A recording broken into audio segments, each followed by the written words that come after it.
আমরা যদি দেখি যে এখানে করের যে কাঠামোটা একটা ভালো দিক হচ্ছে যে কর মুক্ত আয়ের সীমানা 3.5 লাখ টাকা থেকে 3,75,000 টাকা পর্যন্ত করা হয়েছে। কিন্তু এখানে আবার একটা ক্যাভিয়েট রয়ে গেছে যে এটা আগামী অর্থবছর থেকে পরিপালিত হবে না, 2026-27 সালে।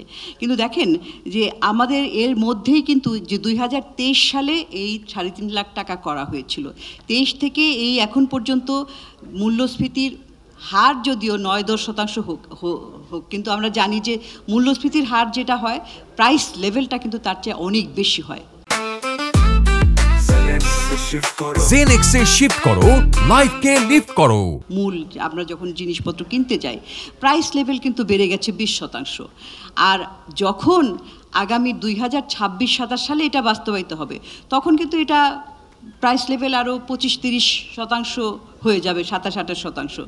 সুতরাং এটা কেন এটা দেওয়া হলো কিন্তু আবার সামনে একটা ঝুলিয়ে রাখা হলো বিষয়টা, সেই বিষয়টা আমাদের কাছে বোধগম্য না। আমরা জানি যে আজকে বাজেট হবে, ক্যাবিনেট মিটিংয়ে এটা অ্যাপ্রুভাল হবে। আমরা জানি না যে এই ব্যাপারে কি পদক্ষেপ নেওয়া হয়েছে, কিন্তু আমাদের এটা দাবি থাকবে পরবর্তীতেও এটা সংশোধন করার সুযোগ থাকলে করা।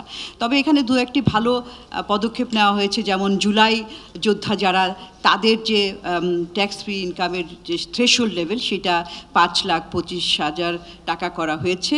আর আরেকটা হচ্ছে যে মিনিমাম যে করের এটা হারটা এটা 1,000 টাকা করা হয়েছে, চালু করা হয়েছে। এবং এটা আমরা মনে করি যে কর ভিত্তি সম্প্রসারণের জন্য এটা একটা ভালো বিষয় রয়েছে। আর আরেকটা বিষয় যে এখানে করের বিন্যাসটা, বিভিন্ন আয়ের ভিত্তিতে কর বিন্যাসটা একটা পুনর্বিবেচনা করা হয়েছে। সেখানে দেখা যাচ্ছে যে বিভিন্ন আয়ের ক্ষেত্রে এখানে কত হার আসবে, কিন্তু আমরা সেখানে হিসাব করে দেখেছি যে আসলে যেটা বললাম যে কম যাদের আয় তাদের উপরে কিন্তু করের যে ইনসিডেন্সটা আপাতনটা বেশি পড়বে উচ্চ আয়ের চাইতে। এখানে দেখবেন যে এই টেবিলটাতে যে 6 লাখ টাকা যাদের ইনকাম তাদের আসলে হবে 12.5% তাদের উপরে যে পড়বে। 10 লাখ যাদের ইনকাম তাদের হচ্ছে 16.7%, 15 লাখ বার্ষিক তাদেরও 16.7%, 30 লাখ বা তার উপরে সেখানে কিন্তু সবচেয়ে কম সেটার এটা বাড়বে 7.6%। সুতরাং এই কর বিন্যাসটা আসলে কোনোভাবেই আমরা ডিস্ট্রিবিউশনাল অ্যাঙ্গেল থেকে এটাকে সামঞ্জস্যপূর্ণ দেখি না। আমাদের যে বাজেটেরও কিন্তু একটা উদ্দেশ্য যে আমাদের গ্যাপটা কমানো, বৈষম্য কমানো, সেই দিক থেকে এটা একেবারেই উপযুক্ত নয়।